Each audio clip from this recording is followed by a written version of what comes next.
Welcome back to Newsday. Thank you so much for sticking with us. Now joining us to review some of the headlines of today's newspapers from all around the world, Arise News analyst Emmanuel Afeni and Dayo Shobowale. Mr. Emmanuel Afeni, good afternoon and welcome. Good afternoon, Mbaye. Good afternoon, Cynthia Are. Good afternoon, Dayo. We start the review with This Day, Nigeria's newspaper of record. The story above the masthead, CBN.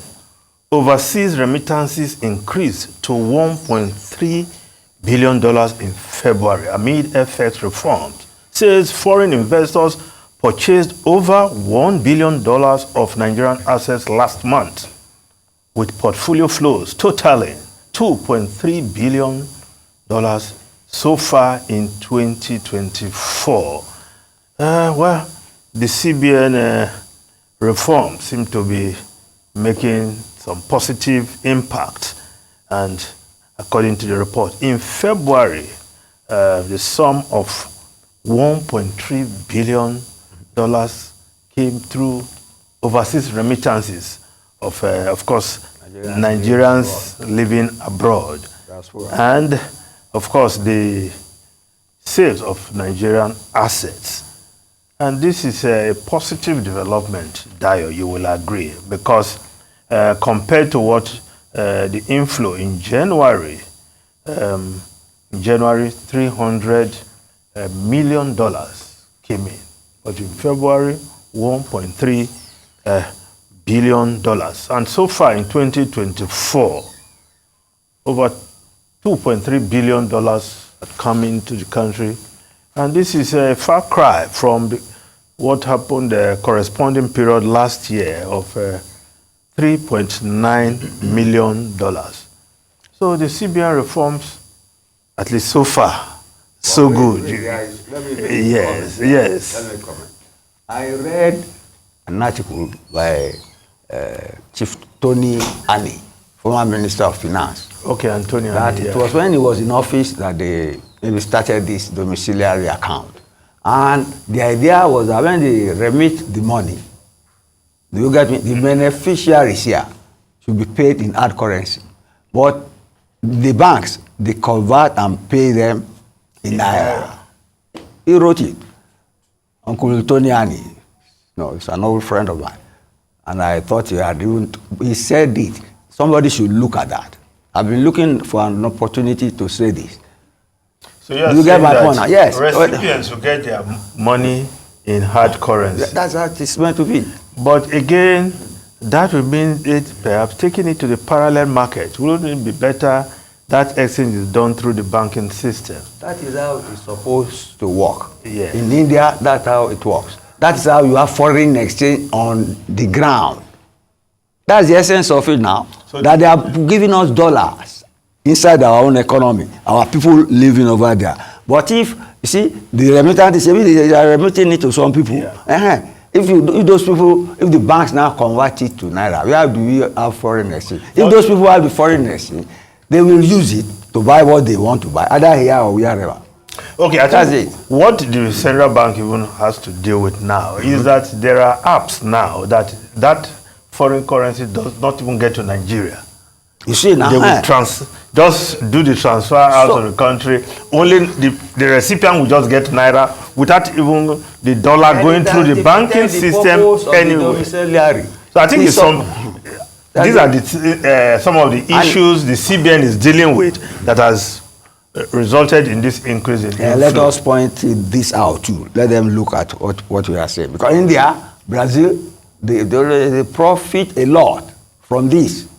It increases their foreign exchange and remittances from overseas citizens living abroad. Yes. Now, if we look at the lead story of these day newspapers, with collapse of local governments, 287 pupils, teachers kidnapped in Kaduna, Sani Abbas condemned development, charged security to go after criminals. Fulani groups demand 108 million naira compensation for rustled cows. Well, again, another sad story of kidnapping of school children. And this happened in the early school the primary and secondary school in Kuriga, in Chikum local government area of Kaduna State. Now you wonder how these bandits come in numbers, go into school, take hundreds of children away, no security agency in sight to check. It's a failure of government in that area. Or the lack of government in that area, if you even it's a put failure it better. of government. The governor is talking. The governor is talking now. So there is a governor. He should be told to his face that they are doing nothing. 287, please imagine it now.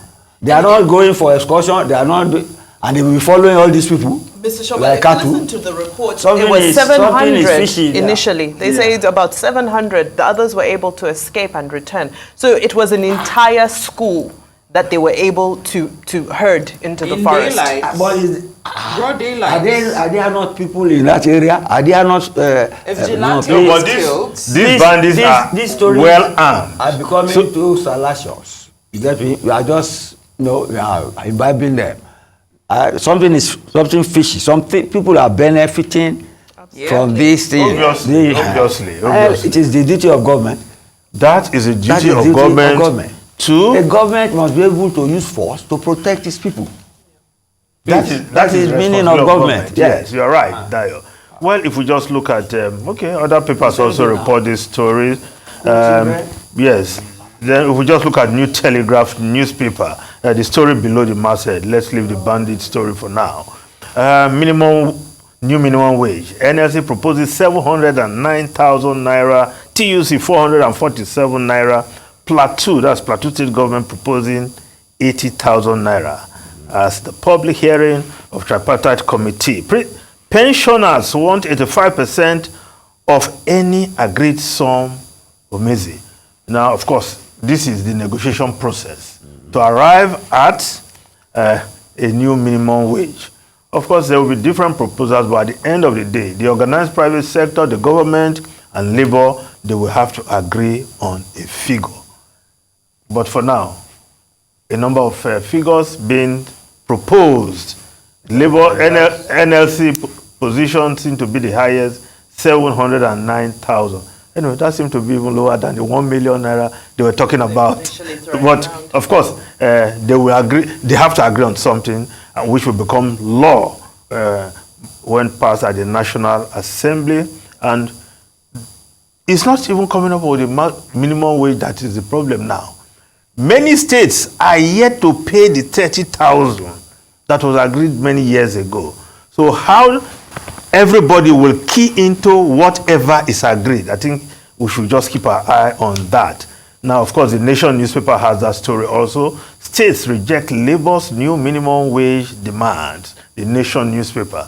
Now, the Guardian newspaper, millions of widows in dire straits over lack of structure, empathy.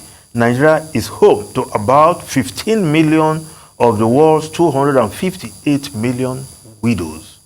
Data shows an increasing number of younger widows between the ages of 23 and 40. Of course, on this day, International Women's Day, we also remember the widows.